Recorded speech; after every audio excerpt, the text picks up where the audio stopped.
Frau, just go straight to 5. Welcome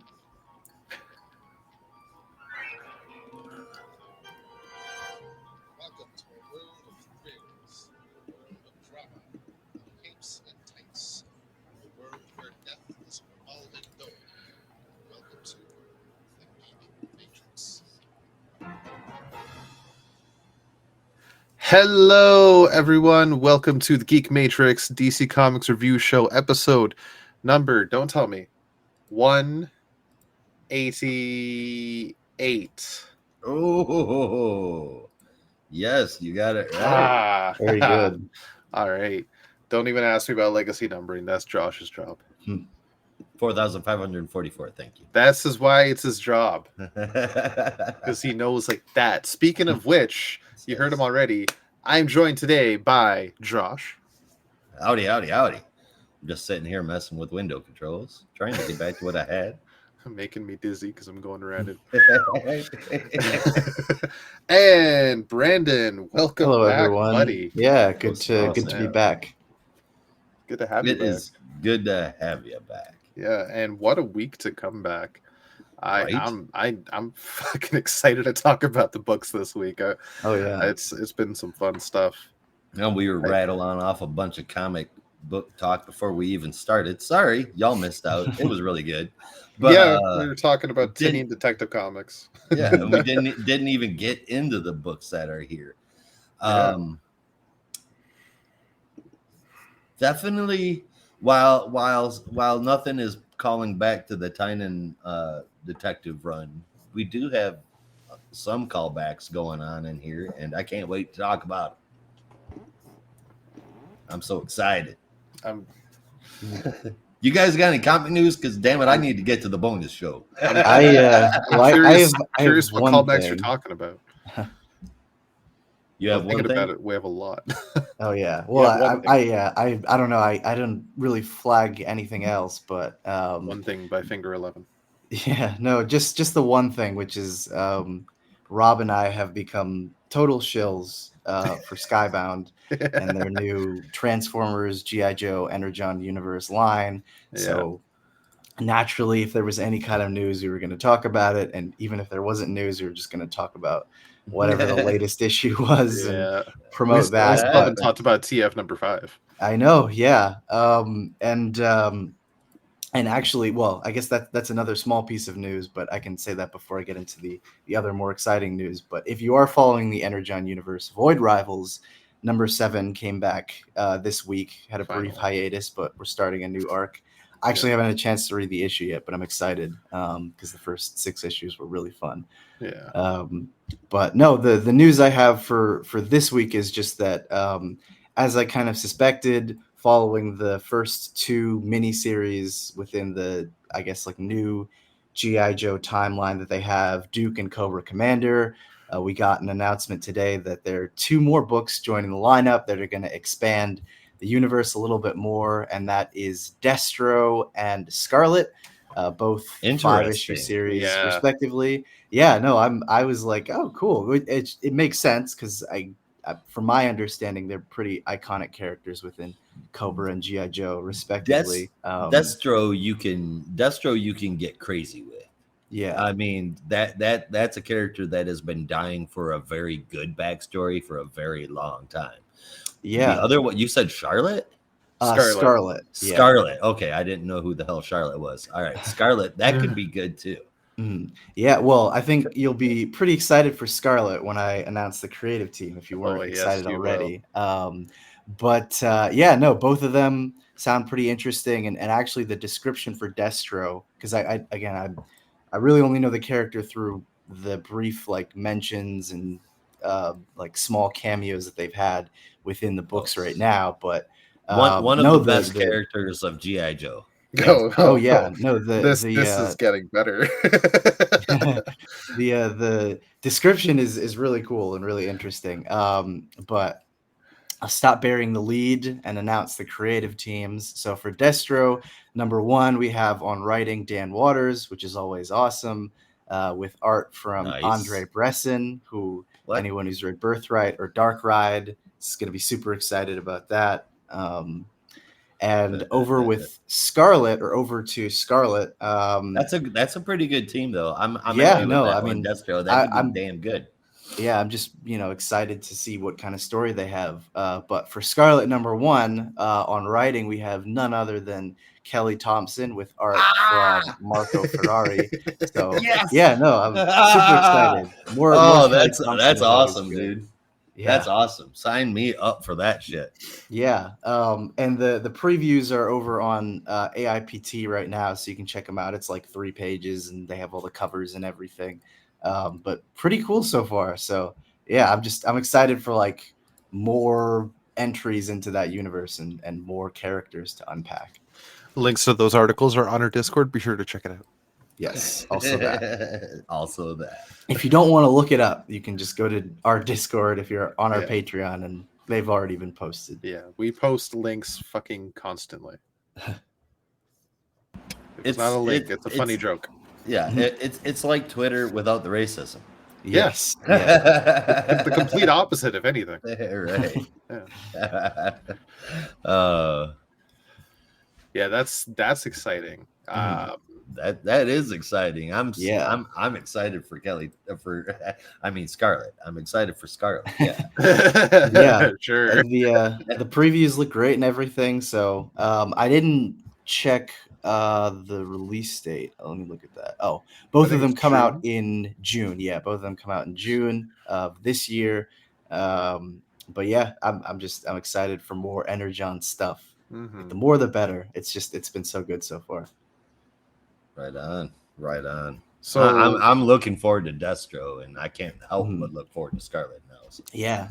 What were you gonna say, Rob? Well, speaking of Energon universe, Brandon, we have not talked about Transformers #5, and you had asked me when it came out if I had the chance to read it, and I didn't for a bit, but now that I have, what do you think? Well, no, I mean, I'm enjoying it as I always have been. But it was more because I just had a question because I didn't know what the Connectitrons were. Oh yeah, that's waiting. right. I had a feeling that you were going to ask about that. The Constructicons. They were Constructicons. So the Constructicons, as well as I don't even remember who they're part of a sub race called the Combiners. And there's a whole bunch of like miniature groups within Transformers, both on the Autobot and Decepticon sides, that will combine. It's anywhere from 3 to 6 Transformers will combine to make one big one. And the Constructicons here make Devastator. Which was one of the more formidable villains in like original Transformers lore, and I think Devastator was the first combiner, which makes him the most iconic.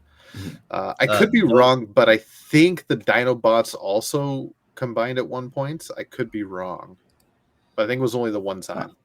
The Constructicons, they were all like heavy equipment. Yeah, they were heavy machinery, like a backhoe and a dump truck, excavator. Yeah. So that's why cool. they're construction vehicles, and combined to form Devastator. Yeah, which is way cooler than Captain Planet. Do you say that? But I don't believe you. I think Devastator could only be cooler if each of the Constructicons had their own element-based power. Oh, that. Like I was like Blue Beetle. He's both tech and magic. Exactly. I was like slightly proud of myself because in the issue, I think they were able to resurrect another Autobot, RC, and I was like, I was like, oh my god, I know you because you were in Transformers the movie, which I watched and didn't understand at all, but I remember that character. I remember the characters from the movie. I just like barely understood the story. Yeah. You know what's funny is anytime I've talked to somebody about Transformers or the movie and RC has come up, everybody pronounces it the way you just did. RC? Yeah. Yeah, and it's like I mean, obviously that's how it's spelled, and I'm not saying it's the wrong or the wrong way or anything, but the first time I stumbled across that, I always pronounced it just like RC, not RC, like RC, like Oh, remote like two controlled. separate words. Yeah, like Yeah. I think that's how it's intended. Yeah. Like RC, like remote control, Mhm. Yeah, radio controlled, whatever. Yeah. But like everybody put the emphasis on the other syllable, and now it just sounds like a regular name. It RC. makes sense. I feel like it's an like- R2 thing. Like when you read, I don't know, Star Wars comics or something, like it's written as ARTOO, Oh, like all yeah. is one word, and you Yeah, read it that's without true. any pause in between. Yeah, But like sometimes you'll hear people say it and there's like a pause in between it. yeah. I do that with R2. Yeah. See, I just did it. Yeah, no, exactly. I can't do that. Okay. Well, Spider-Man or Spider-Man? Spider-Man. I feel like that pause is a little more pronounced. 'cause it has Spider the hyphen man. Yeah, Spider-Man. Spider hyphen man. Curse you, spectacular Spider-Man. Spider-Man. It Oh just- my god. Doesn't have the same ring to it. No. Not even close. The Batman. Batman. Yeah, see that only works. If Well, you're we on do Fortnite. actually have a hyphen in a Batman comic this Yes. very week. For the Yeah, first So you time have in to say decades. Batman, not Batman. The Batman. Yes. The Batman. The Get to the Batman. Batmobile if you want to live. Do you know what Oh, killed man. the dinosaurs, Batman? The Ice Age. Yeah. Ah, Fantastic. That was the only good part of that entire fucking movie. Was Schwarzenegger's lines. Sure as hell wasn't Jim. It sure as hell wasn't Jim Carrey dry humping the air. Well, that was a different God. movie, but that was better than Tommy Lee Jones' Two-Face. Yeah. Oh my god, I That can't was even say certainly an that interesting role choice. with the straight face. Be honest, the best parts of those, and they were cheesy. Let's be honest. Yeah. Some of them were worse than my dad jokes, but out of all of the Schumacher films, Arnold's lines are the only thing that was good What? that came It's out of ice to see you, Batman. Yeah. Like that. it. Exactly. Like a freaking 8-year-old joke from a joke book. Yeah. Hey, Batman. Oh, God. Freeze. You have such a good voice for that. Oh, thank you. I practice my very good Schwarzenegger a Arnold. lot. It was like, actually, do you practice your Arnold voice in the I mirror? do. Maybe once. Maybe. I used to aspire to be like an impressionist, so I worked really hard at I even like looked up impressionists and got pointers about doing a Schwarzenegger. I actually have two versions. Well, which you I got the call- sound like I got the just perfect. Terminator and the Pumpinator. Oh No, Oh. no. It was the Pumpinator and the Governator is what I call it. So the Pumpinator, the Governator is the one I just did. Where he's a Mm. little older and a little more grizzly. He talk with a lot of. But the Pumpinator is the younger Schwarzenegger from the 70s, where he talked more like this. He didn't have the grizzly voice. He was more like this. Can you give It was me a very smooth. Pumpinator Crom, please? Have you seen Crom? Conan the Barbarian? I actually have not. Oh my god! Oh, I love that no. movie. Yeah, I've never actually watched that one. Oh, You know there's what? that scene I- at the end, right where they're about to face off against the army, and he's like, "Crom, I do not have the, I do not pray to you. I do not have the tongue. I can't do the voice, but Okay, let me see if I can find the line. You'll have to.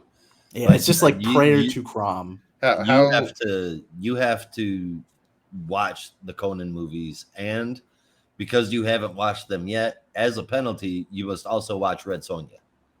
Oh God, Ugh. I don't even think I've finished that movie. Okay. No, that's one that's definitely should have never made it to the movies. Yeah. It should have stayed in the comic books, which is seriously, which I mean, pretty good. I'll say I'm this. not a regular reader, but they used to be No. pretty good. No. Okay, I'll say this because I had a Red Sonja phase, like every high school boy does, I'm sure, for obvious reasons, right? But Well, yeah. there were actually a few books where I was like, wow, this is like it's not even about like the ooh, hee, hee, I get to read my TNA thing. Ooh, will mom find out? But there actually are a couple runs that are like genuinely really good. I think the standout most people agree is Gail Simone had an 18-issue run on Red Sonja that is like up there with any of the So best good. of Conan's books. Like seriously, it's great. And I flew through that in like maybe a week because this was back when I was still like just trying to coast the library and read all the graphic novels they had there. And I got it again for obvious reasons. But I read it and I was like, oh wow, this is actually I'm actually liking the story now. I'm not just keeping it as like salacious material because I can. Yeah, I'm gonna Red Sonja. I'm okay. Look, throughout my life, I have picked up these books. Sometimes they have been total shit. Mhm. More often than not, but other times they deliver like on story. Red Sonja is one of them. Angel, Witchblade in the Darkness. Oh my God. No, you did Yeah. not just say Witchblade. We Yep. gotta talk about like suggestive, what would you call it? Like Material. suggestive TNA comics that actually have good stories occasionally. Zenoscope. Yeah, because there's The there's publisher. Witchblade. It was like a lot of the stuff coming out of what's Mark Silvestri's imprint? Top Cow. Like Top it was Cow, yeah, yeah. it was like Mhm. back yeah, back then. Is Top Cow even still releasing? oh yeah. No, they still do the talent contest every year. And they still put out books, but I don't think it's as much as the mainline Image books, but no, there's like Witchblade and Fathom, like all these characters that you look up and you're like, I know why people are reading this, but then you read it, it's like actually that wasn't half bad. Sometimes, not all the time. Yep. Um, Yeah, not all the time. There's a run from I think it's Ron Mars actually that on Witchblade that most people are like I you know why most people are reading Witchblade, but you read the run from Ron Mars and you're like, wow, this is actually something I can engage with properly. I think. I don't know if I actually finished it. I'm trying to remember what the name was. The Darkness and Angel and Witchblade all did this big, huge event crossover deal too at one point. Oh, Are I you remember talking that. That was so like good. which angel are you talking about? I'm trying to remember the full name of the comic. Is it Um, just Angel? well, because I know because Is it Angel Angel is Fire? the yeah I think well it's something else because Angel is the Buffy character I think, but there may be another. I think I know what you're talking about, but it might be another name. I can picture it. I know because I think Dad was Yeah. reading that one. I remember kind of what that is. Yeah. Sounds very familiar. Sure, it wasn't Angel Fire. It might be Angel Fire or Angelus. Oh, is it Angelus? I was Yes. about to say. Okay. Yeah. Yep, Angelus. Who Yeah. obviously, if you look at that character, it's also like, well, that fits in with Witchblade. But Yeah. I mean, yeah. it's they actually are pretty decent books. Yeah. They've got some good stories sometimes. Now, I would say on the same Sometimes. publisher, I would not go into any of the Grimm fairy tales or the Wonderland books expecting to have an Eisner Award winning experience. I've never touched those not because gonna by happen. that point I was like, yeah, I'm done. I'm not even No, gonna. yeah. I don't need to Those are read for- that shit anymore. But those are for people less hydrated. Let's say that. exactly. That's a good way to put it. Which books are we talking about? Grimm It's like fairy the tales. Robin Hood, Oh, like yeah. that shit. Yeah. Yeah.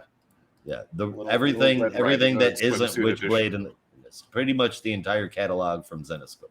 Yeah. I gotcha. Okay, Brandon, do you want me to do the Crom?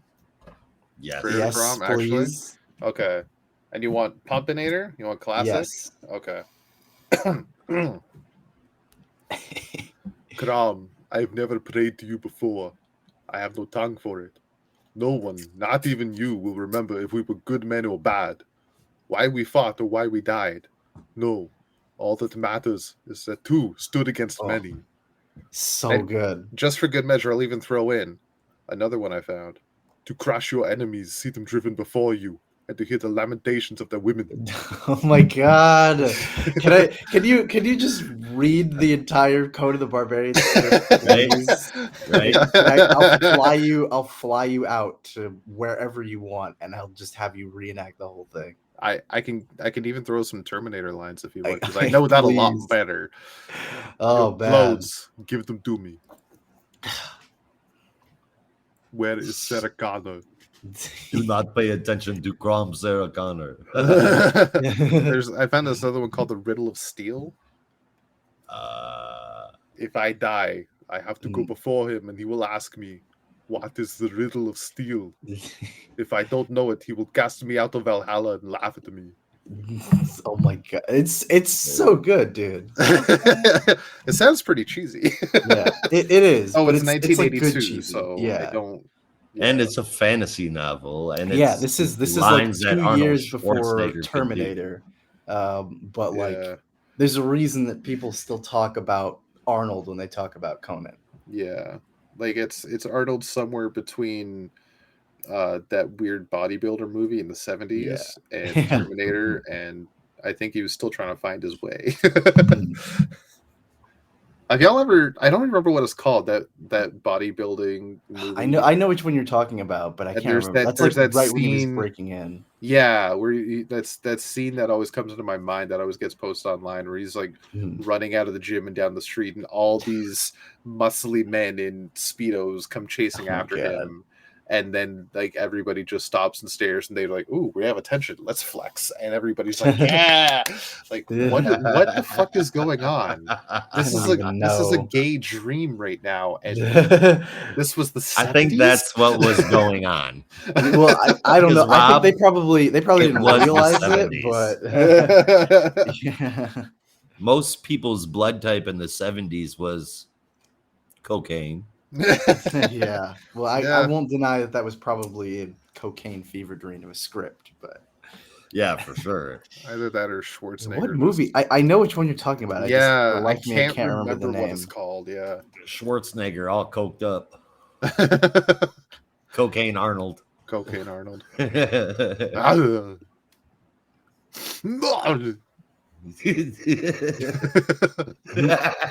Wow. You did that, and I pictured Arnold finishing doing a line. But Excellent. he's got the face from the end of the Running Man, or Total was it Recall. Running Man? Total Recall, yeah. Yeah. Oh, Ah! Is it Hercules in New York? There is Hercules, Hercules in Hercules. Is that actually the movie? It Hercules might. in New I York? feel like it might be. I thought he did another movie where he was just like a bodybuilder. Well, there's also the documentary Pumping Iron, but I have not. Oh seen it. yeah. That might not. It might actually be Hercules in New York. Yeah. Because Pumping Iron was more like really documentary, but the scene I'm thinking of was definitely like scripted movie. Yeah. Yeah. My buddies 10 years ago, like they were all about weightlifting, and they kept talking about watching Schwarzenegger pumping iron, and just how there's this bit Schwarzenegger talking about he equates going to the gym and pumping iron to like sex. And when I'm lifting the weights, it's like I'm coming to the gym. Okay. That's an That's actual all right. line from the movie. That's an actual thing he Yeah. says. I believe you. I'm just like, why did you put that in? Right? Why was that in the movie? Again, 70s. Again, it's Cocaine. Gay fever dream. Yeah. Gay Again. cocaine fueled fever dream. Again.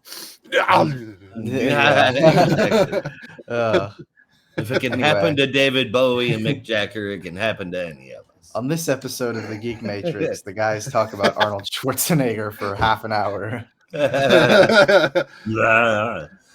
All right, maybe we should talk about some other stuff. An always sunny supercut. So, guys, let's do a comic show. The gang talk about Schwarzenegger on coke. Oh my god! This is literally that episode where they're Okay, like, they start the podcast and they're like, "What You are call we me talking Daddy. about?" That's not my name.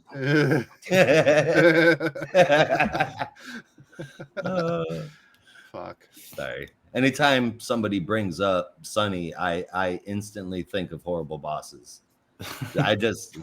I've still not seen that movie. shined so much. I Oh watched no! it once, Oh, dude, you but I love don't it. remember much It about feels like it would be right up my alley because it's got like It's- all the kind of comedy that I like. Yeah, The I mean, cast it's is fantastic. Jason Bateman. Oh shit, Is Jason it like what's his Sudeikis face? Jason Sudeikis, Charlie Day. and Day, Charlie Day. I mean, it's awesome. Mm. I don't even remember who all the bosses were, but I know Jennifer Oh, Aniston. Jennifer Yeah. Jennifer Aniston, yes. I don't remember who the other two Whoa. were. But no, the cast is solid. I remember enjoying the first one. And I know Mhm. I've seen them both, but I don't really remember much about them otherwise. You don't need to know much about them. There's horrible bosses Yeah. and a guy named Motherfucker Jones. Oh yeah. And that should be all you need to Jamie know. Foxx. You can call me Motherfucker. Yes. Oh man, I remember now that he was the best. Now I think Motherfucker should be allowed in Scrabble. Yeah, That's what I think. it's no. Well, It's the Scrabble it's not allow a proper name.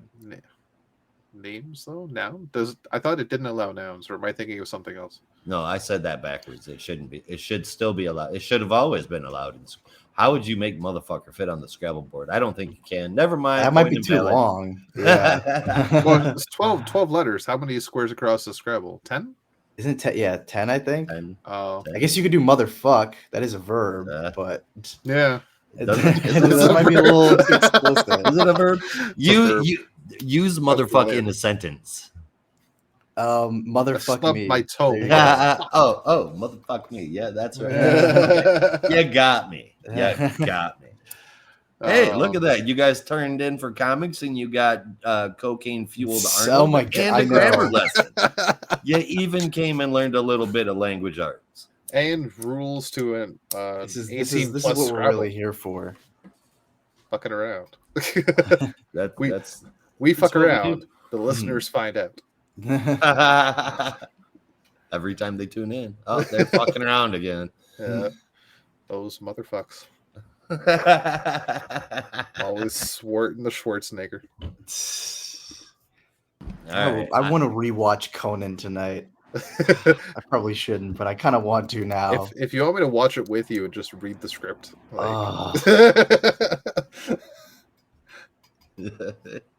Just download it. Oh my God! And it's on. Oh no! Okay. It's on Prime? done. Okay. It's on Prime. I'm Brandon's watching it plans tonight. are set. I'm watching it tonight. After we That's wrap up, I'm watching Conan tonight again. All right. Do you guys think we should get into some books then? I guess we should eventually. Maybe, I don't know. All right. I'm having fun talking about coke-addled Schwarzenegger. This is great. So we need to just have a secondary show where we just shoot Well, the shit. it's because your impression is so good. It just makes me want to keep talking about Arnold. I appreciate that. I Like, should give really. I should give I you just- some of my other I impressions. know. Well, it's sometime. like, okay, I feel like a recurring gag of mine should just be I'm gonna pick quotes from Arnold movies. Like next will be Total Recall. Next will be like, what's the fucking one about? Did you ever see this one? Like him and Mike Epps going after the toy. Do you know what I'm talking about? Oh, that I was remember watching this when I Sinbad. was a kid. It wasn't Oh, Mike- sorry, not Mike Yeah, it Epps. was Sinbad. Sinbad. Yeah, I don't think Schwarzenegger and Mike Epps have ever been in a movie together. No, I was yeah, thinking that's, of Jingle all the way. That's my Jingle All the favorite Way. Christmas Yeah. movie. Oh my God. Put that cookie I down. would have you do quotes from all that. Boogie All down. that. Yeah, Oh my God. yeah. Who was he daddy and what does he do? Yeah, I'll get. It I can sucks do because I can I'm do not a allowed Shaquille to like O'Neal that impression. movie anymore. Mm. Wait, which one? Kindergarten Cop. Oh, really? Because they make such a big deal out of that kid and what he stands up and says in the class. I'll be honest, I haven't watched that in years. I have no idea Mm. about that kid. Yeah, it's been a while. Boys have penises and girls have vaginas. Oh, I mean, I guess if you're a little boy, then you they probably they don't understand the nuances The of differences. Right. gender yet. But I've Yeah. seen it getting shit talked online before because Yeah. of that. I But, mean, it does get repeated in Mm. the movie. It's That's I don't know. I feel like that's a minor thing, and that's I would something think so. It's also stupid like little boys would say. early '90s before it was like A thing. really out there and in like common space. Yeah. We need to release the brakes on comedy again. All But right, that's so a we're gonna topic for another show. Yeah, We're gonna do some. We already got comics. Conan. We're gonna do Terminator. We're gonna do Total Recall. We're gonna do Jingle All the Way. Jingle. Obviously Predator. I'm sure I'll think of some other ones. You Twins. one ugly motherfucker. Here's what we're gonna do. I'm gonna send Rob a quote. He's gonna record it. He's gonna send it back to me, and then we're gonna play it when the show starts. That'll be our opening. Twins. Twins. You're Of my course. younger. Yeah. You're my brother. You're my brother. Yes. That works.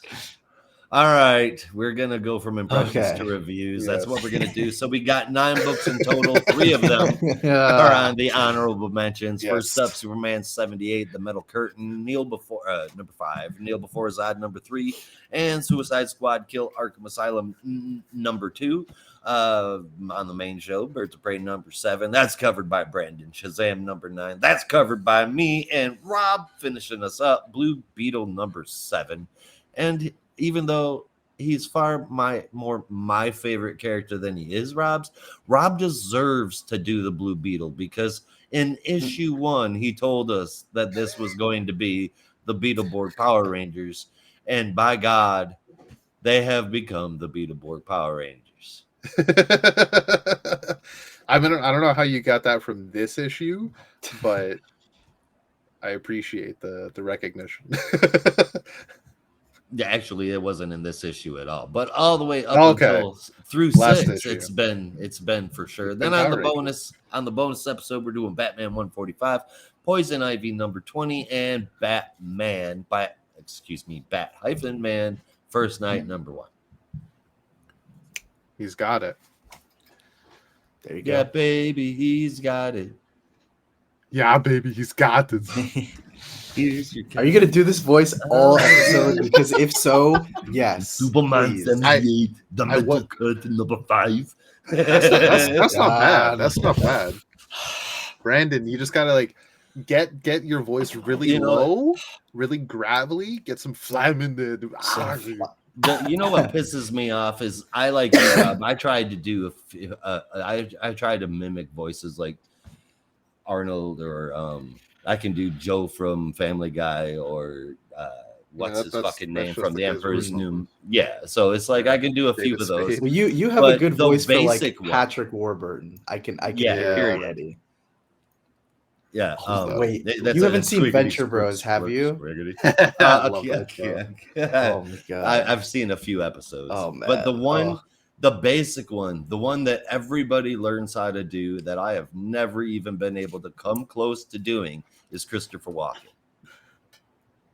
I've I was trying to think about it. I was like, been how can you do able. that? It's an impressionist. That's one of the first voices they learn almost every single time. I have tried to do Christopher Walken my entire life. I can't do it. That's when I practiced. Do you want to hear it? Tell me how I do. Okay. Yes. And I will tell you if you need more cowbell. I'm trying to remember the beginning of that line. The song is beautiful, but it's been a long fucking time. Holy shit. But the something it needs is more cowbell. Yeah, see? Yeah. I can't do that. I can't do that. I don't think that was good. I lost my walk-in. I used to do a good walk-in. But can you do Christopher Lloyd? I just really just Muddy. Go back to the future. We sent it to 1955. It's your kid's body. They're out of control. And don't kiss your mom. Oh dear God. That's how you become your own grandfather. Yeah, and that's sticky. It makes Christmas weird. Yeah. All right, we've covered news and all kinds of craziness. You guys want to jump into some birds? I suppose we can. I can't fly, but I'll try. Let them catch you and carry you Yes. away. Oh, I love Well, These birds in particular may have the ability to do that, especially one of them. I don't want to endorse R. Kelly on this show, but I believe that you can Where is this fly. going? You I know where believe it's you can. going. You already know. I believe that you can fly, so I think you should just believe it too. That's just I had to that's put a little dangerous. caveat. Dangerous words for any show. I don't Ain't want there? to endorse R. Kelly. I don't want but- to. Let me preface this by saying I don't endorse R. Kelly, but I do believe that a man can fly. There's now 13 people left that listen to this show, and none of them shit. were listening at that moment. The moment they heard me say R. Kelly, they were like, It's like you got to they were be like, pissed "All at right, me. I'm out. This is too much." Oh no. Okay, Birds of Prey. number 7. So this is even applicable to this book. You could have done Steve Miller Fly Like an Eagle. I guess I could have, Yep. but Rob R. said he Kelly. didn't believe he could fly, and I took it there. Brandon's just Unwisely. over there like, I don't see nothing wrong. No, I would never. Not in public, anyway. I don't. Yeah, right. I don't That's want to like face that. that. No. R. Kelly Okay. don't deserve it. Whew. Birds of Prey number 7. Let's take flight with these birds sooner rather than later. Written, of course, by Kelly Thompson, with art from Javier Pina, colors from Jordi Belair, letters from Clayton Cowles, and a really great looking cover from Leonardo Romero, and I believe also Jordi Belair. Meridian and Oracle discover that the mysterious assailant has been time traveling using the red. So the birds, which now only consists of Dinah, Babs, Cass, and Barda, enlist the help of Vixen. Not really spoilers if you were looking at the covers recently, but still super exciting. Awesome. Sorry. You're good. Vixen is willing to help them, but not before the birds help Vixen with a case of her own, involving attempted theft and possible mind control. And we get a brief flashback to a moment where Vixen was almost caught in the middle of stealing a painting before she was jolted awake. So in order to uncover the mystery behind her clothing and the mysterious string of crimes that have popped up, the birds have to go undercover. But how do they go undercover, you ask? As fashion models. This plot is so ridiculous, but I fucking love it so much. Like I was smiling ear to ear the moment I saw that, because like Kelly Thompson did Black Widow over at Marvel, and not a lot of people read it, which was a shame because it was a great book. But they had an arc that was just like this, where they had Natasha and Clint and all those guys like go undercover and dress up in suits and everything. And I was like, that's like such a cheesy, cliched premise, but it works so well sometimes. And I was like, when are they going to have, I was like, I knew it was coming. I was like, when are they going to have the arc where the birds have to go undercover? It's going to happen. I know it's going to happen because I know my Kelly Thompson, and I was right. And it worked. 10 years from now, this will be referred to as Kelly Thompson's Blue Steel. Basically. I love this issue, if it wasn't obvious from the tone of my voice, but I've been loving the series so far. Great art, great characterization as always, and love that they're bringing Vixen into the fold. I'm surprised Vixen's never been on the birds before. Maybe she says that them. She has. It said she might have been on like the bird before. Yeah, it might have been like on the expanded network of birds in the relaunch, or during the New 52. I'm not as familiar with those, but yeah, no, I mean, just super exciting to have her on the team. Hopefully, she will stick around after this 2-part arc is done. But yeah, good stuff. 9 out of 10 for me. Yeah, Agreed. Honestly, yeah, solid issue. Sorry, go ahead. Oh no, I was just gonna say, it's interesting that Meridian, the Meridian formerly known as Maps, I feel FKA it's Maps. right. It's It's songwriter name. His songwriter name. It's her handle on Twitter too. I feel like it's really weird that she's got a connection to the green through technology. So I really hope that we eventually get into that more as this overarching story takes place. I love the fucking team.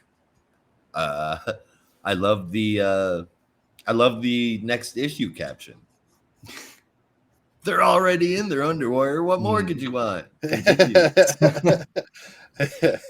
Which seems like such a sleazy like tagline, but I don't know. I It just saw that comes and I was from laughing Kelly my ass Thompson, off. and you know Yeah. that's not gonna be. I know exactly what she's trying to do, and it's hilarious.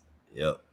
I think it's a cool kickoff to a new arc, even if it's only 2 issues long. I dig it a lot, and it continues to be one of my favorite books with both story and art. I just eat it up. 8.25 out of 10. Yeah, art fantastic, story fantastic. The team is solid. It's a really interesting direction. I'm liking the revolving team right now, even though they lost 2 members? They lost Xana and Harley, and then they gained 2. Vixen and Barbara. Babs. Yeah. And Meridian seems to be maybe having a more active role in the team. She's what I will call the Charlie to their Angels. Basically, yeah. There you go. Yeah, I like that. I just thought of that. Or the Professor X to their X-Men, whichever you prefer. But Charlie to the Angels. Charlie to their Angels. That works. That's genius. I thought maybe like a bit more like Professor X to the X-Men, because at least Meridian goes into the field and Charlie was always like hidden. Right, that's true. But Charlie was a good one. But besides the point, it's a lot of fun. I did have a point that I'd thought of while Josh was talking about his, and then I completely fucking forgot about it. I hate when that happens. I know. So yeah, I'll have to just move on for now, because I'm not going to sit here for 10 minutes trying to remember. Let me come to you later. Yeah, in the bonus show, or like right as we sign off on the bonus show. It's like, oh shit. But yeah, no, this first time. 8.75 for this one's honestly a solid book. If you're not reading Birds of Prey, read Birds of Prey. You need to. Oh, it's so good. We were talking about that in Discord with Nathan the other day, and he feels like this is a less than stellar book. He feels like it's just an average read. While did he? I thought he liked it. Wow. He said it was okay, but he said that it was basically just an average read. I personally think that it very well could be. It may already be in the top 3 Birds of Prey stories. Oh yeah, like I'm putting this right behind Gail Simone, like without a doubt, bro. So yeah. So far, I can't help but agree with that 100%. Yeah, because it has the same dynamic. It has the same kind of character interactions, but it's not copying it. It has the same, I guess, feel, but it's doing it in its own way, which is exactly what I want from the Birds of Prey. Yeah. Yep, and the art goes a long way to help differentiate. From everything. Yeah. I remember now. Yeah, he was saying that in 5 years, is anybody going to be talking about this run? And I'm in sure. General, I'm pretty good tell with this stuff. Yeah, I think in general, this is going to be like this isn't going to be broad term conversation material. But if anybody brings up the Birds of Prey, this shit is getting broad. Oh yeah, this will definitely be top 5, if not top 3. Definitely. Right now, it's number 2. I have to agree with you. It's right like there. I could just tell from issue maybe 3. I was like, no, this is going to be the one. I can't say for how long the series will go, right? I don't know if it'll be a 50 issue epic like Gail Simone's. I think it was longer than that actually, but that I'm just ballparking a number. But no, even I could tell it's like this is got the makings of something special. And it Remind doesn't me of have the veneer of, even though we're not going to get into that because it's a controversial opinion, but I have been gone for a little while. But it doesn't have the, what I'll call like the faux important lens of a book like Wonder Woman, which wants you to think that it will be a book that will be remembered 5 years from now. And it probably will be. I'm sure they'll collect it in all sorts of ways. I don't even dislike that book, but like even I can tell they're writing for we want this to be the big special important book that you can put in, airports or something, because it's that iconic. Maybe not in an airport, but you know what I mean, where it's like it's so heavily circulated that it's recognized as a great, like a Mr. Miracle or something. Yeah. But no, this book is genuinely special. It doesn't have to pretend that it's something that it's not. Yeah. I'll agree with you on that. Strangely enough, these guys decided it was a good idea to have me cover a Mark Waid book. So that is what I'm going to do. Shazam number 9, written by Mark Waid, art by Emanuele Lupacino, colors by Trish Mulvihill, letters from Troy Pateri, with Dan Mora bringing us that beautiful cover. God, he can draw the creeper like crazy. But Emanuele Lupacino can too. So, book. We start out with a brief robbery by the creeper before we move over to Billy Batson and being interviewed by Jack Ryder, aka the creeper, on his TV show. I forget the name of it. I forgot to share the cover. But I forget the name of it. But I think it always changes the name of his show. Like every time he shows up on his show, it's got a different name or something like that. That might be the case.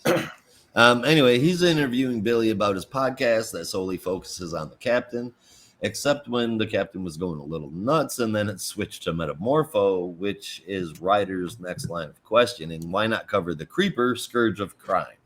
Billy says he's a weirdo, and then gets a little bit of a backlash and then gets cut off at the end of the broadcast.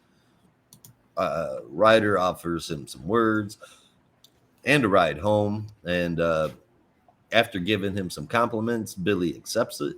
So he's on this ride home, and he picks up these cards that are sitting on the seat that are listed different places. Ryder tells him it's a vocal exercise that he does before every show, says that he says them all as fast as he can, and Billy should try to do it, see what happens. He does.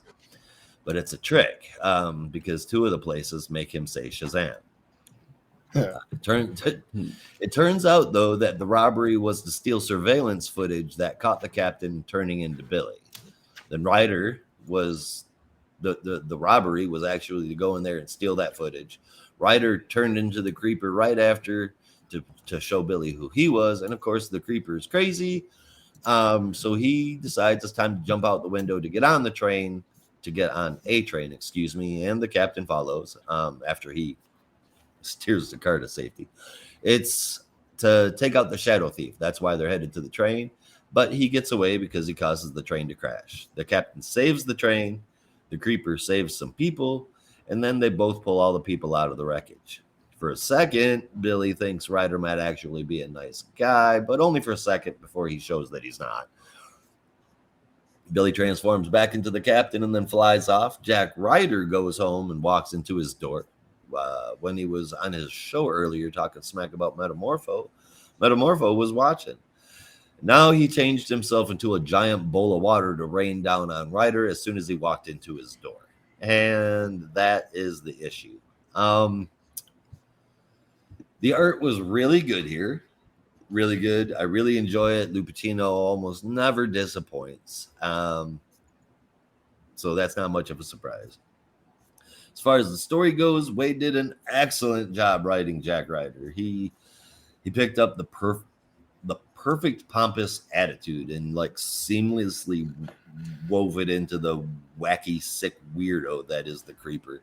And he never lost it. I'm thoroughly impressed. Best effort from him that I have seen in 2 years. I think this was a great issue. It might be because I enjoyed the way he wrote Ryder, and Ryder was basically the story here. but I enjoyed it. Wade wrote it. This was Shazam number 9, and I really liked it. It's a easy 8 out of 10 for me. I'm so happy to hear that. So It's happy. I also was funny worried you to were going to me. hate it. Yeah, it's also funny to me because this is Wade's last issue, and that seems like the only issue that you've liked. Is it really? The 9-issue run, yeah. Wait, there's no more. I thought that was still going. No, the series is still going, but Wade is leaving the title, and I think Oh, it's shit. Josie Campbell taking over. Oh yeah, that's right. Mm-hmm. Interesting. So I thought that guess was he was later saving on. the best for last. I mean, in your opinion, of course, but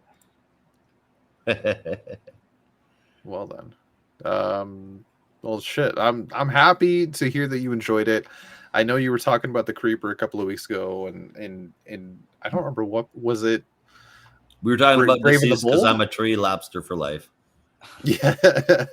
We talked about it last month because at the very end of it, the Creeper showed up in the Right. Shazam book. He was in the cupboard at the Wait, at Billy's house. I don't know. That wasn't the Creeper. That was something else. No, it was a Creeper, and that's when I was like, he In the better cupboard. do that right. Yeah, he was hiding in the cupboard.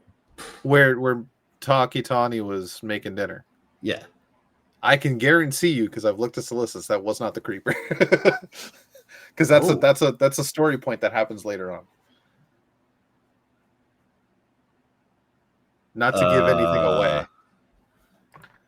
Okay, well, Yeah. you guys keep talking. Well,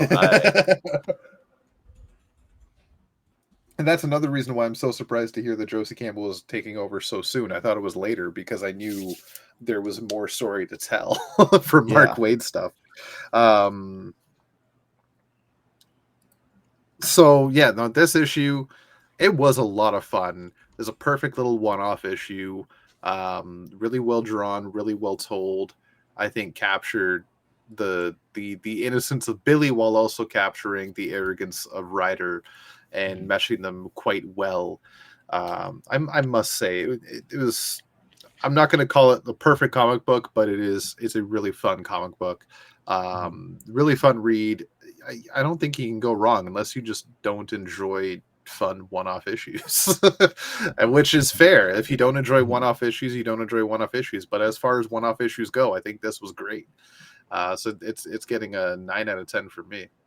All right, so I just checked it myself. Yeah.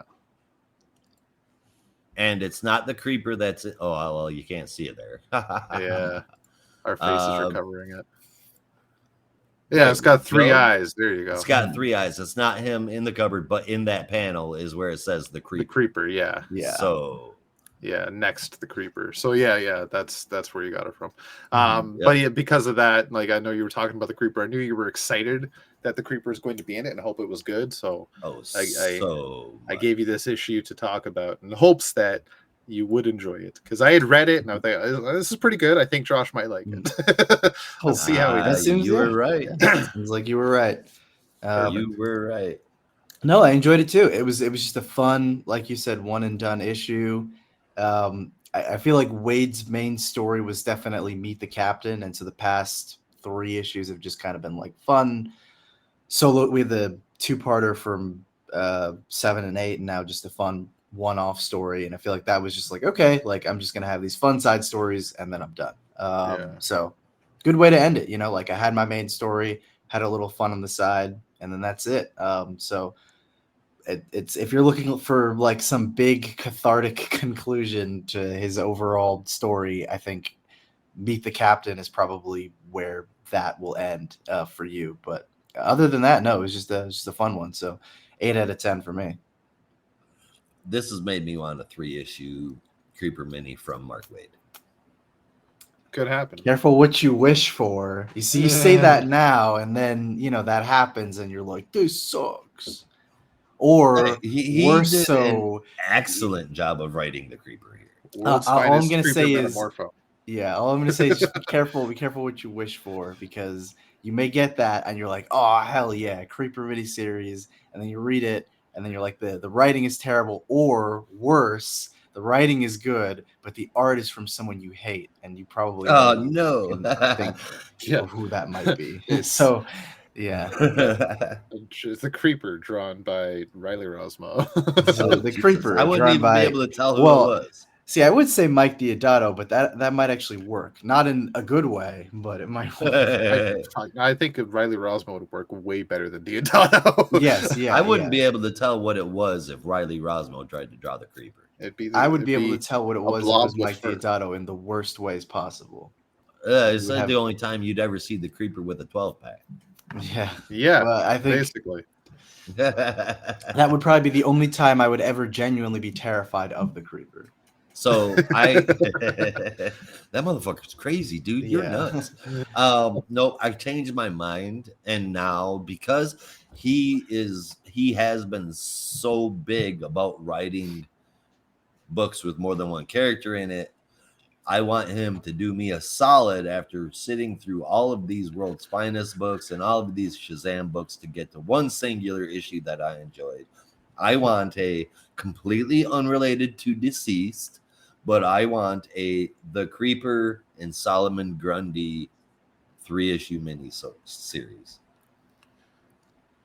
Interesting Ambitious, pairing. but yeah, it's possible, I suppose. No, well, see, that's how little you guys appreciated Deceased, and where I fell in love with the Creeper was him and Solomon Grundy were tree lobsters, and I'm a tree lobster too. See, thing you, is, I you love- say that, and then I you're the don't really first remember person. You're the first person in line to be like, "Fucking Ducktales, what a shit line." So, I don't know. That's I'm not calling Batman you saying out. tree lobsters, man. I'm calling you out, Batman. man. All I remember about the whole tree lobster thing is it happened in Australia. Yes, Yeah, that's the only thing I remember. and it got brought up again before the Creeper died. Yeah. It was so sad. It was so sad. My All I heart broke. remember about that series was that I wasted $12, but that's just $12. Then you didn't read enough issues to care about it.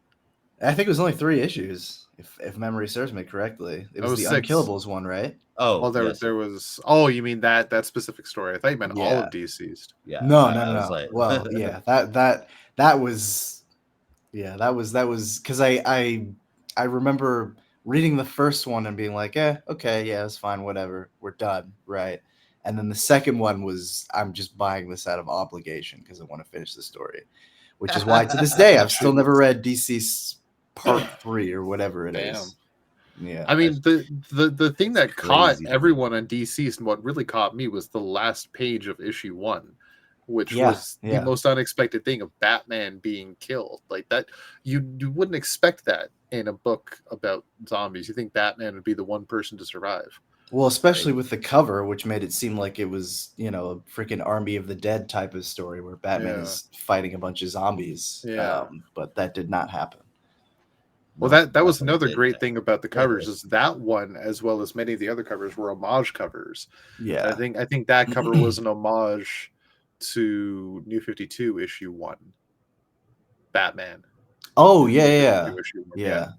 with him fighting a bunch of villains. I think it was issue. Yeah, I can see that. You I think know, the I never framing put is a that little together, different, but I though. can see that. Sorry, Josh. I said I never put that together. Oh yeah, Yeah. Oh, there was a few homage covers. Mhm. There was one variant cover I think was an homage to Crisis number 6. I think it was 6. The one with Supergirl. Oh, Superman yeah, holding yeah. Supergirl. I remember they were doing the horror movie covers, but I don't remember the homage to classic DC covers, or maybe one or two. Because there was that one of Nightmare on Elm Street with Poison Ivy. I was like, this is Oh god, Genius. I don't even remember that. I gotta check that out. oh yeah. And I'll see if I can find it real quick. But They should have I know Dreamer wasn't a huge character at the time, but that would have been perfect for Dreamer. yeah. Well, I wanted those so bad, and there was those, and I wanted one other gimmick. I wanted those covers, and then I wanted one other gimmick thing. Both of those, I just wanted all of it. That was do you remember the last round of scratch and sniff Ooh. covers that they had? Yeah. Vaguely, I think I saw an article about it. It was one of them smelled like something burning or something, and Harley's smelled like weed. Nice.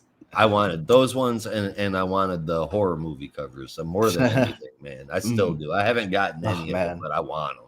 Yeah. This makes me almost want to actually buy more DC stuff, but I have to be real with myself and say I'm not just gonna buy it because I like the cover. Why? I bought Carapax because he looks cool, sure, but I bought Carapax mostly so I needed somebody to fight. That goes against my ethos, which is like if I'm gonna buy a comic, I want to read it. But if it's just gonna sit there because I don't even like the story, I'm like, I can't do it. I can't in good conscience do that.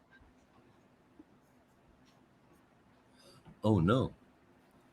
Well, okay, fine. We will move on from an alternate universe to many universes visiting ours. Yes, what? Wait, am I doing the wrong book? You're doing Blue Beetle, yes? Yeah. That's Okay. Well, I, there's the Reach. There's wherever Natita is from. There's the Horizon. There's a bunch of different groups from across the universe. You're okay. ruining the No, transition. but you're confused because you said group from different universes. I thought you were talking about the multiverse. Like that, yeah. what the hell does this have to do with the multiverse? I didn't mean to pluralize it. My mistake. That is I derailed it. My bad. He's my dad. Silly Arnold. Silly Arnold tricks of the kids. Silly Arnold. You're so big and burly, you can't even wipe your own ass. Don't need to wipe my own ass. I get someone to pay them for it. Can you say cuckoo for Cocoa Puffs in an Arnold voice, please?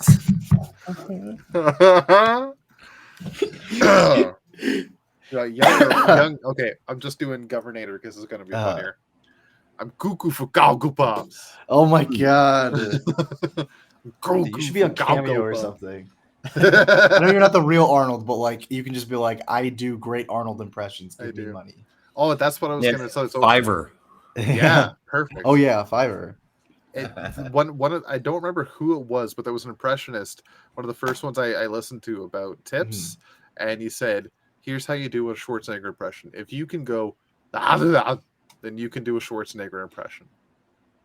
You know, I don't think I can do that, but maybe I can get to that place one day. Just go grab it and go. I don't even know what that is. You go,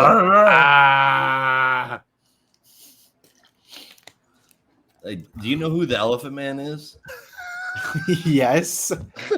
All right. Well, you're familiar with the movie and his like famous quote, right? Yes. All right. Well, do that, but put a growl in it. Oh my god. Okay, I'll practice that in the mirror tonight. or There you go. What's his name from the Goonies? Oh, Sloth. Sloth. Yeah. Yeah. You're not gonna get much practice if you just say Baby Ruth over and over again.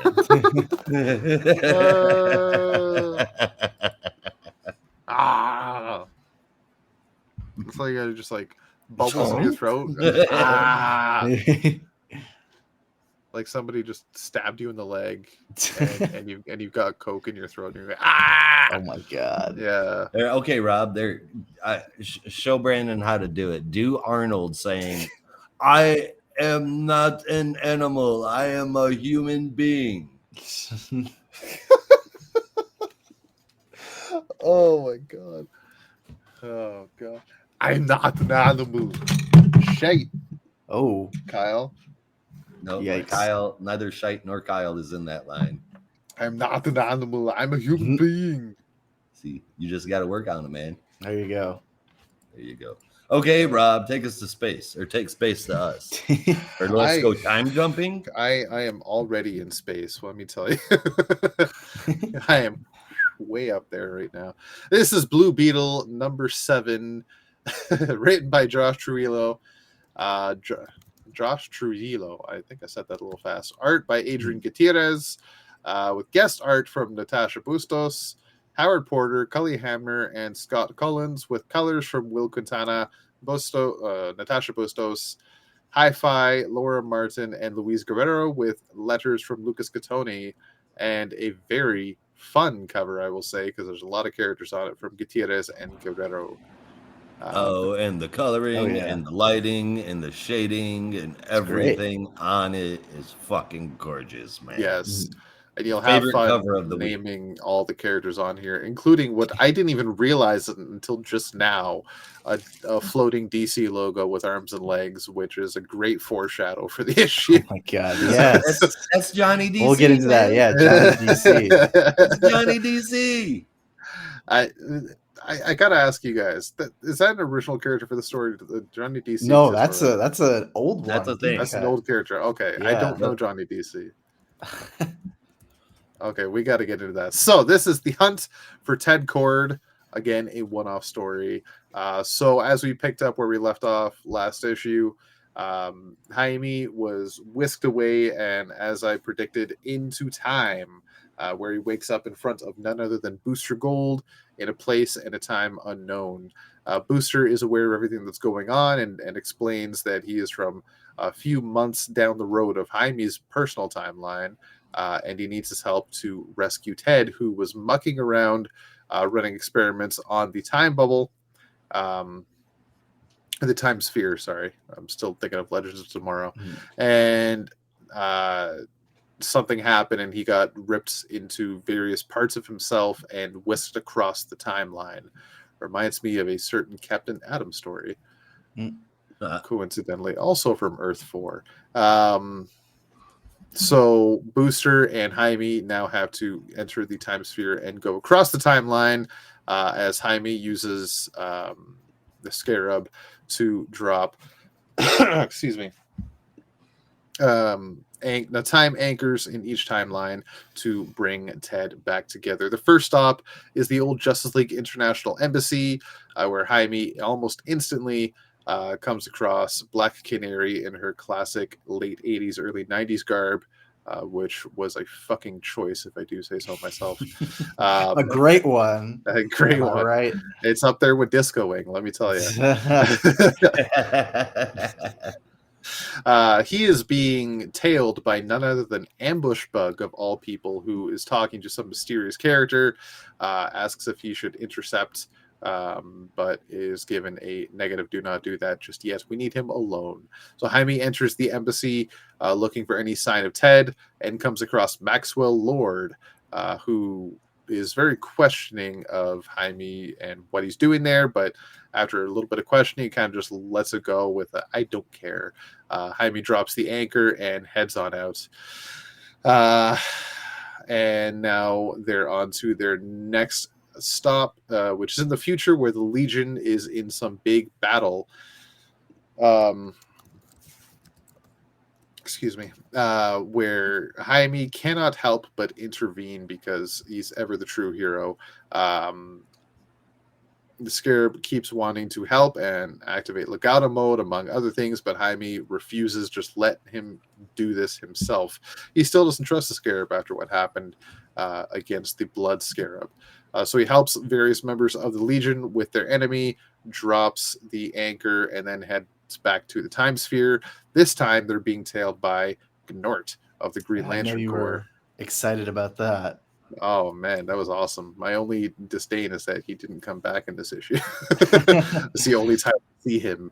So now they end up the next spot. The next stop is outside Jaime's childhood home in El Paso, where he comes across his mother. And this is Jaime a few years prior when he's still in high school.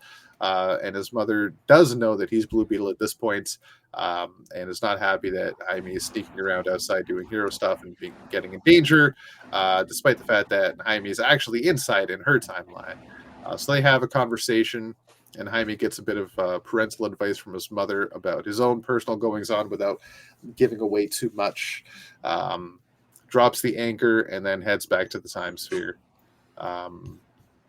That shit, I know I've recognized that character that was The Heckler. The Heckler, God. thank you. I was Thank so just Yes. like I couldn't childishly remember his happy when name. I saw that. That was awesome. Yeah. way forgotten Keith Giffen character, but Yeah. it's like him and Steve Ditko, and they were trying to do a riff on something like kind of Yeah. Spider-Man, kind of Creeper, kind of something. I don't know, but Yeah. not a very good book, but one I kind of love. So if I get this right, we've seen an appearance by Gnort, which got me excited, an appearance by the Heckler, which got Brandon excited, and in the next page, Booster and Jaime are flying through time, trying to pull the threads back together, but then they are attacked by what got Josh excited, Oh my other god, than this issue has Lobo. something literally for all of us. It's perfect. Yeah, Lobo attacks them in the midst of time and pulls the sphere out of time, attacking Jaime, and pulls him over to a mysterious area outside of time, space, and page, where he meets none other than, as we mentioned before, Johnny DC, the continuity cop. And this is where this book gets super fucking meta. Where Johnny DC, the continuity cop, is now needing to write Jaime up, give him a few tickets about his origin. Has nothing to do with the lazy escapade that is currently going on. His origin is constantly changing, is very convoluted and confusing. Sometimes he's magic, sometimes he's alien, sometimes he's Atlantean. People can't keep it straight. So, after all these few last reboots, he needs to get his shit together, as per Johnny DC. So Jaime promises, Agreed. yeah. As Jaime explains, Dan was magic, Ted was science, I'm both, and Johnny just doesn't accept that answer. So Johnny lets him off with a tick and a little warning: just keep the retcons to a minimum. And Johnny goes off to the next case, the Huntress again, which that was hilarious. So now Jaime and Booster appear together, back where they started, where Ted is now back incorporeal again, and they embrace with a hug. But this is when Ted reveals that, like, you and Kajita are the best shot at protecting the future. Don't lose sight of that. I'll be right by your side the whole time. Just be ready. And then he asks Booster to send Jaime back to his own time, which just leaves Jaime with more questions than answers. And then in a little epilogue, we see in the present-day Palmyra City, Roma, a.k.a. Natita, the Green Beetle, has gone to Victoria Cord asking if she can get rid of her beetle. So there's a little bit of machinations going on with the rest of the Power Rangers. I mean, Beetleborgs. So, fun issue. I gotta say, very fucking fun issue. But I need to know, like, right now, who the hell is Johnny DC? Because I love Johnny DC, but who is Johnny DC? What do you guys know?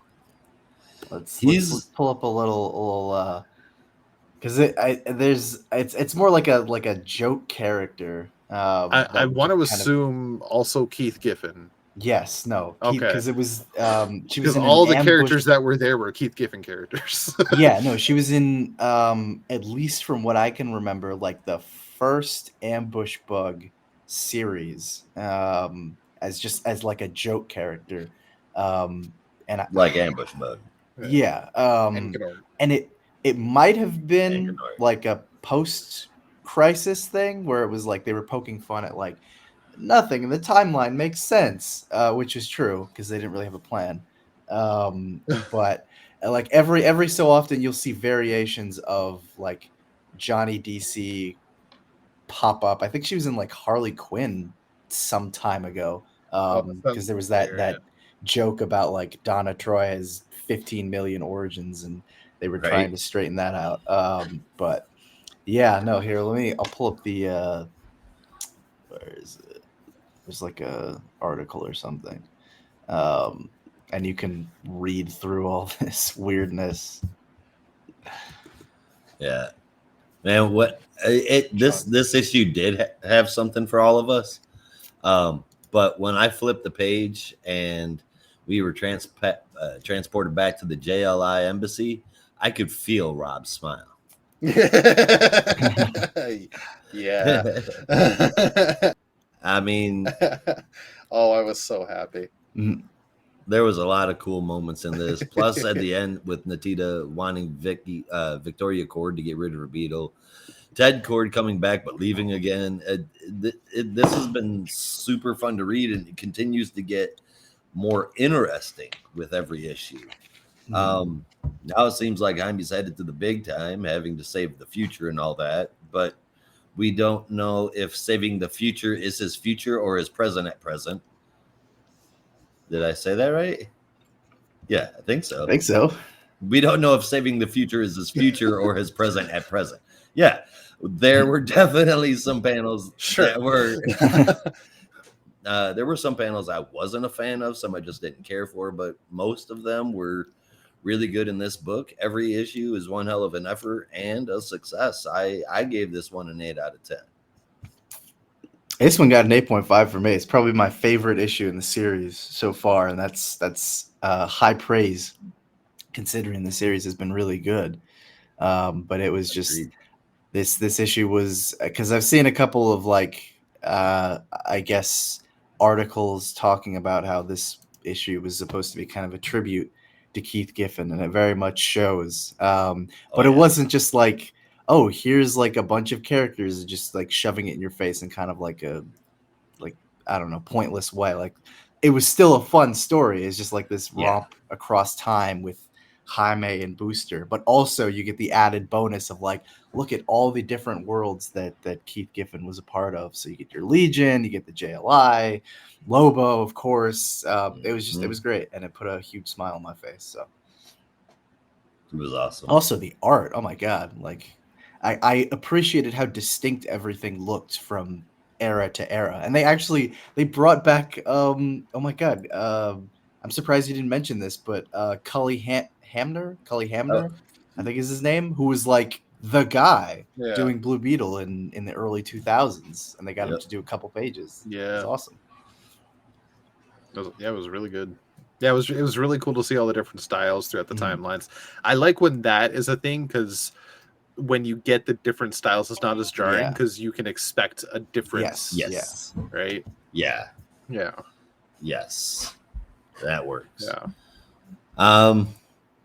Yeah, as far as this issue goes, it is damn near perfect for me.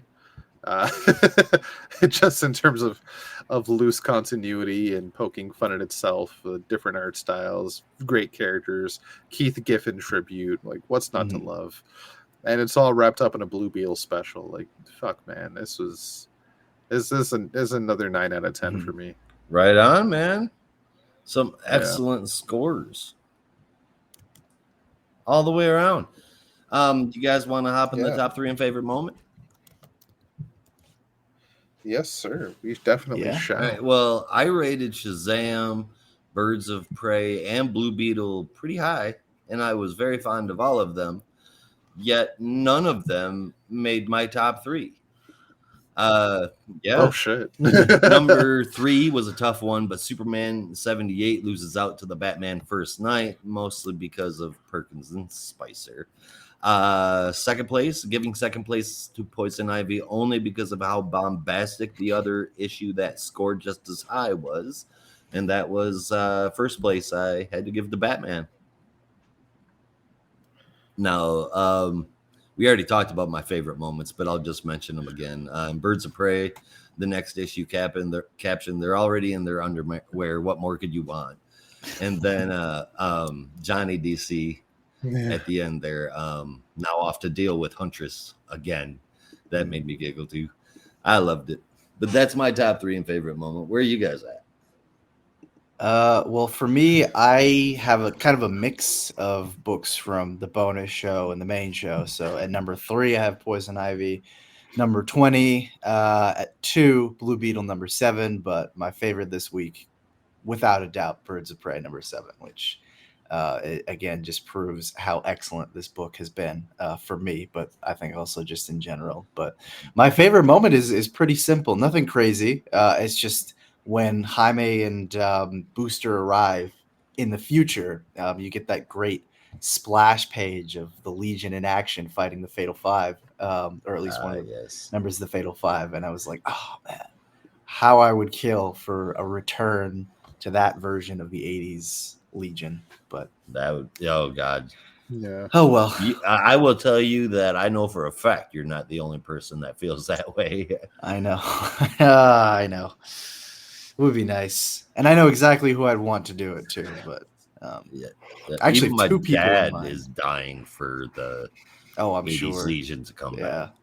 He hated the Bendis run just as much as I did. I couldn't even finish the first issue. It was terrible. And I don't know anybody that miserable. enjoyed Bendis Legion. Oh God, yeah. I couldn't even get excited for it. I was just like, ugh, all right. Yep. So as for my top 3, excuse me, number 3 I will give to Batman 145. That's pretty much tied with Shazam number 9 realistically, but I'll give it to Batman for being super fucking interesting. Number 2, Blue Beetle number 7, because goddamn, that was a lot of fun. And number 1 is going to be the Batman First Night number 1. What was that? No, it just that voice. It just makes me smile. The Batman First Night number 1. Favorite moments will come out of Blue Beetle because Johnny DC was such an awesome fucking choice. Realistic, if I had to pick, if I could pick any moment, it'd be the whole damn issue because it, like Brandon said, it's just a tribute to Keith Giffen, one of my favorite creators because of all the different amazing characters he helped create over the years. Yes. But it's done so well that it's more than just a tribute. Yeah, you know what I mean. It's got the soul of it too. Because if there's one thing that people loved about Keith Giffen, aside from his creativity, storytelling, and all that stuff, like he's just a really funny guy. He just had this kind of weird, slightly curmudgeonly, sarcastic humor that always worked, and it always felt like he was just like annoyed with everyone, but it was hilarious. And you can feel that especially with the Johnny DC pages, but like radiating throughout this issue, it just has that humor. And I was like, this is great. Like someone who clearly read the work and I don't want to say got it, but like understood why it worked. Yeah, it was really well done. Josh Farillo did a really good job at capturing that. That's at the very least Johnny DC's appearance was my favorite moment. Honestly, I'm scared to say this because like I know it could happen, and I'm scared that it might not be as good as its predecessor. But I don't know. Reading this issue, I was kind of like, if Josh Trujillo wants to expand and maybe write a Justice League International book, I would not be against that. I'm just gonna put that out there. I would not be against that either. Because sometimes the revival books don't work as well. Like the New 52 JLI was just okay, and like Giffen and DeMatteis have done like a couple of like flashback series, and they're good, but they're never as good as JLI was at its prime. So I'm scared to say that. And I think also after Human Target, I'm scared that they might go down the like dark and serious route. But like, if you could just have a book that was just not taking itself as seriously,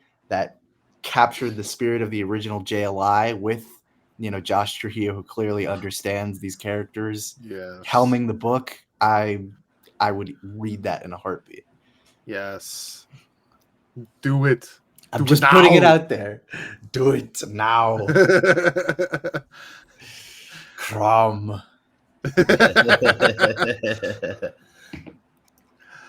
I'd be down. He definitely catches who these characters are.